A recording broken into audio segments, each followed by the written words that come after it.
جناب پناہ بلوچ صاحب، میرا پہلا سوال تو ہمیشہ کی طرح آج بھی وہی ہے کہ آپ یہاں اسلام آباد کے اندر بلوچ کمیونٹی کی ایک بہت بڑی ریپریزنٹیشن ہے. چند بڑے نام اگر لیے جائیں تو ماشاءاللہ میں ہمیشہ کہتا ہوں ٹاپ 5 کے اندر آپ کا شمار ہوتا ہے. باقی کچھ آپ نام لے رہے تھے، آپ بتائیں اگر ٹاپ 5 کے اندر ہم یہ گنتے ہیں. آپ نے ستار بزدار صاحب بتائے. ستار سب سے پہلے ڈاکٹر واحد بخش بزدار صاحب ہیں. اچھا، ڈاکٹر واحد بخش صاحب آپ پہلے نمبر پہ رکھ رہے ہیں. ہاں، ان کی بہت بڑی کنٹریبیوشن ہے ایز اے استاد، ایز اے بلوچ. سب کے ساتھ انٹریکشن اس نے اب بھی رکھا ہوا ہے. اور اس کے بعد ستار بزدار صاحب بھی ہیں، ٹھیک ہے. ان کی بھی انٹریکشن آج بھی وہ سوشل میڈیا کے ساتھ کوئے سلیمان اور بلوچستان کے ساتھ اور وہ جڑے ہوئے ہیں، اور بلوچستان میں اس کے ٹریڈ یونین کی حیثیت سے اس کی کنٹریبیوشن بھی ہے. ٹھیک ہو گیا. تو وہ بھی آج کل یہاں رہتے ہیں. اس کے بعد ہمارے اسسٹنٹ پروفیسر ہیں ڈاکٹر ضیاء الرحمان بلوچ صاحب ہیں، وہ یہاں رہتے ہیں. اسی طرح ہمارے جو ہے نا علامہ اقبال اوپن یونیورسٹی میں تنویر ودار صاحب ہیں. تنویر ودار صاحب ہمارے جو ہے نا وہ تنویر ودار صاحب سے میری ملاقات تربت یہ کہاں کے ہیں؟ تربت کے. تربت سائڈ کے ہیں. اسی طرح ہمارے جو ہے نا نمل یونیورسٹی میں اور اسلامک یونیورسٹی میں ہمارے ٹیچرز ہیں بلوچی کے، وہ بھی یہاں رہتے ہیں. حبیب کریم نامی ایک نوجوان ہے. بیورق بزدار ہمارے پاس وکیل ہے. حبیب کریم تو کافی ایکٹیو رہا جب مارنگ بلوچ بھی آئی ہوئی تھی. جی وہ ویسے ڈاکٹر ضیاء کے ساتھ اسٹوڈنٹس کے مسئلے پہ اور بلوچ کمیونٹی کے مسئلے پہ جو ضمانتیں وغیرہ بھی ہوئی نوجوانوں کی تو وہ حبیب کریم کو ہی کریڈٹ جاتا ہے. ضیاء بھی ساتھ تھا ڈاکٹر ضیاء. اسی طرح جو ہے نا ہمارے ہاں جو ہے نا جہانگیر نامی صحافی بھی ہے، وہ تربت سے تعلق رکھتے ہیں. پھر رخشندہ تاج ہے، اے پی پی میں ہیں، وہ بھی ایک رائٹر بھی ہیں بلوچی کی. اور ہماری جو ہے نا اے پی پی کے میں وہ جاب بھی کرتے ہیں، صحافی بھی ہیں، وہ ہیں. تو بلوچ کمیونٹی کے حساب سے یہاں پر نوجوان بہت سارے نوجوان ہیں جو کام کر رہے ہیں. تو اس حساب سے میں یہی کہوں گا کہ اس وقت اسٹوڈنٹس سے لے کر مختلف فیلڈ میں بلوچ موجود ہے. اور بلوچ اچھا ایک تو ہے کہ رابطہ موجود ہے، ایک دوسرے سے رابطے میں ہیں. کوئی کسی کے ساتھ رابطے میں ہے، کوئی کسی کے ساتھ رابطے میں ہے. بلوچ کونسل یہاں بنے ہوئے ہیں، وہ اسٹوڈنٹس کے ساتھ ایک دوسرے کے ساتھ رابطے میں ہیں. یہاں سے لے کر بلوچستان کے مختلف کونے کونے تک داخلاؤں کے مسئلے پہ ان کا انٹریکشن موجود ہے. اور جو یہاں آتے ہیں، ٹھیک ہے، بلوچستان سے ہوں یا بلوچستان سے باہر کے کہیں کے بھی بلوچ ہوں، ان کے ایڈمیشنز کے سلسلے میں، ان کے رہائش کے سلسلے میں، ان کے تعلیمی مسائل کے سلسلے میں وہ ایک رابطہ موجود ہے. اسی طرح ہمارے یونیورسٹیز میں جو استاد موجود ہیں، انہوں نے بھی اس میں بہت اچھی کنٹریبیوشن کی ہے. تو یہاں پر بلوچ کمیونٹی اب آرگنائز ہوتی جا رہی ہے. ماشاءاللہ. ٹھیک ہے، جیسے آپ یہاں پر سب کو ساتھ لے کے گھومتے ہیں، مختلف جگہوں پہ اکٹھے ہوتے ہیں، تو آپ جو ہے نا کہیں 4 دوستوں کو اکٹھے کر لیتے ہو. اسی طرح سندھ سے منظور جو ہے نا، منظور کا بھی بڑا نام ہے، وہ بیچارہ ہر جگہ پہ جو ہے نا وہ پہنچا ہوا ہوتا ہے. تو اس طرح ہمارے بہت سارے دوست ہیں. سمیع بزدار صاحب کا نام سکپ ہو گیا ہے یا ذہن میں نہیں آ رہا؟ نہیں، سمیع بزدار صاحب پی این سی اے میں بیٹھے ہوئے ہیں، وہ پی این سی اے میں اچھا کام کر رہے ہیں.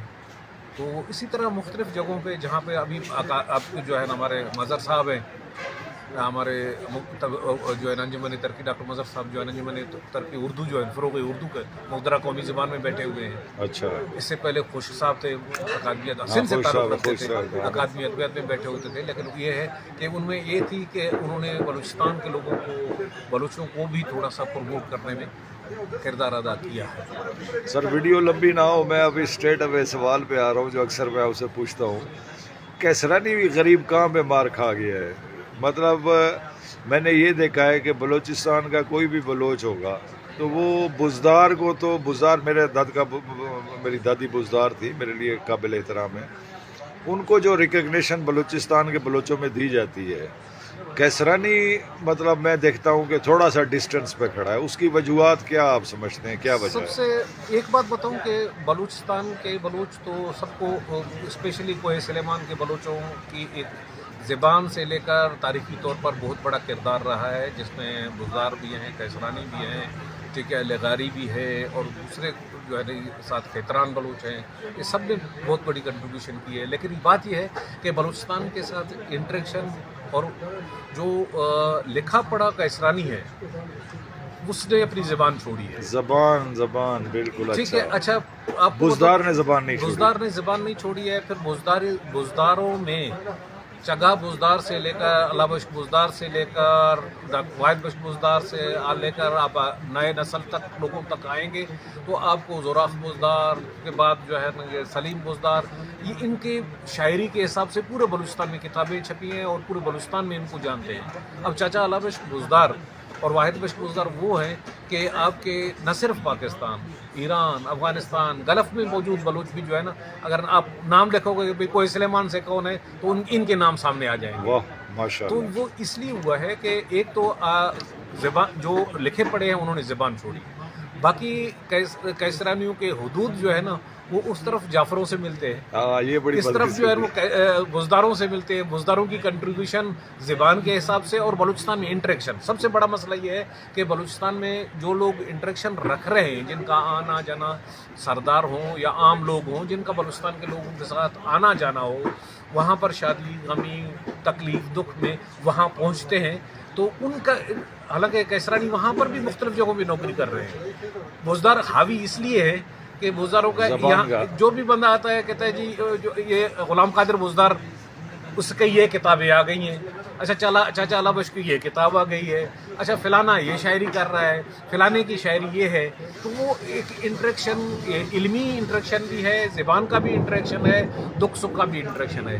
اور وہاں پہ میں یہ نہیں کہتا ہوں کہ کیسرانی ٹوٹا ہوا ہے، لیکن کیسرانی اس طرح نہیں جڑا ہوا ہے جس طرح بزدار جڑا ہوا ہے. نہیں ماشاء اللہ آپ نے بڑا مدلل جواب دیا. جس طرح جب آپ اردو ادب کی اس کی بلوچی ادب کی بات کرتے ہیں، زبان کی بات کرتے ہیں، تاریخ کی بات کرتے ہیں، آپ بار بار بہت سارے بزدار بھائیوں کا نام لیتے ہیں. کیا آپ سمجھتے ہیں کہ اس طرح کی کوئی علمی ادبی کنٹریبیوشن کسی کیسرانی کی بھی رہی ہے یا بالکل نہیں رہی؟ نہیں، ایک بات بتاؤں کہ رابطہ کے لال ہمارے ایک سیریز ہے کتابوں کا، اس پہ ہمارے دوست کام کر رہے ہیں. تو میرے حساب سے کہ کوئی 6-7 کیسرانیوں کا قدیم شاعری کا بھی میرا دوستوں نے حوالہ دیا ہے. اچھا ماشاء اللہ. ٹھیک ہے. تو یہ جو 15, 20, 30 سال ہوا ہے زبان سے دوری کا، اس سے پہلے انہوں نے بھی کنٹریبیوشن کی ہوگی، کیونکہ 15, 20, 30 سال سے جو لٹریچر چھپ کے بلوچستان پہنچا ہے تو وہ ان کا پہنچا ہے، ان کا نہیں پہنچ پایا. بہت زبردست بات کی. آخری بات، ہمارے جو کیسرانی، جیسے میں نے بتایا ہے کہ اگر 80% ہمارے جو تمن کے اندر پہاڑ پہ مقیم کیسرانی ہیں، وہ تو مدر ٹنگ ان کی بلوچی ہے. بدقسمتی سے جو نیچے آئے میدانی علاقوں میں، وہ علاقے کی مناسبت سے سرائکی اڈاپٹ کرتے گئے. تو ویسے یہ رجحان جو ہے، بینگ بلوچ، آپ ایک بلوچ ایکٹیوسٹ ہو، آپ ماشاءاللہ نہ صرف ایک سرکاری افسر اور ڈپٹی ڈائریکٹر ہو ایک سرکاری محکمے کے، اس کے علاوہ آپ کی اردو بلوچی تاریخ ادب اور اس کے حوالے سے بہت بڑی کنٹریبیوشن. آپ اس رجحان کو کیسے دیکھتے ہیں؟ لینگویج چھوڑنی چاہیے یا ہمیں اپنی لینگویج؟ دیکھو ایک بات بتاؤں، لینگویج چھوڑنی نہیں چاہیے، لیکن بلوچ کے ساتھ ہوا کیا ہے؟ بلوچ چونکہ میرگڑھ کا وارث ہے، اتنی بڑی سویلائزیشن کا وارث ہے، اور یہ موہنجو دڑو، ہڑپا، ٹیکسیلا اس کے وطن سے نکلی ہوئی ہے. بلوچ جہاں بھی گیا ہے اس نے سارے اس تہذیب کو اپنا مانا ہے. تو اڈاپٹ ہو گیا؟ وہ نہیں، وہ اپنی اس کی وطن سے پیدا ہوئے ہیں نا. تو وہ جب دادا جاتا ہے کہیں پہ، وہ کہتا ہے کہ سب میرے ہیں. تو بلوچ نے جان بوجھ کے نہیں کیا، بلوچ نے ان سب کو اپنا ہی زبان مانا ہے، اپنی ہی ثقافت مانی ہے. اس لیے بلوچ کانشیسلی نہیں، انکانشیسلی سب کچھ ہوا ہے. چونکہ اب اس وقت وہ آئیڈینٹی کا جو ایک سلسلہ چل رہا ہے، تو اب یہ فیل کیا جا رہا ہے. ادروائز پہلے فیل نہیں. اب کشمیر میں جو بلوچ بیٹھے ہوئے ہیں وہ کشمیری بولتے ہیں، KPK میں بلوچ بولتے ہیں، وہ جو ہے نا وہ پشتو بولتے ہیں. ٹھیک ہے. اسی طرح جو ہے نا آپ منڈی بہودین کے ایک علاقے میں وہ اردو بولتے ہیں. اچھا ٹھیک ہے. اچھا سندھ میں ہے، سندھ میں سرائکی بولتے ہیں، سندھ میں بلوچی بولتے ہیں، لیکن اکثریت وہ سندھی بولتا ہے. صحیح بات. تو ایون یہاں پہ آپ کو بتاؤں کہ جو انڈیا میں بلوچ ہے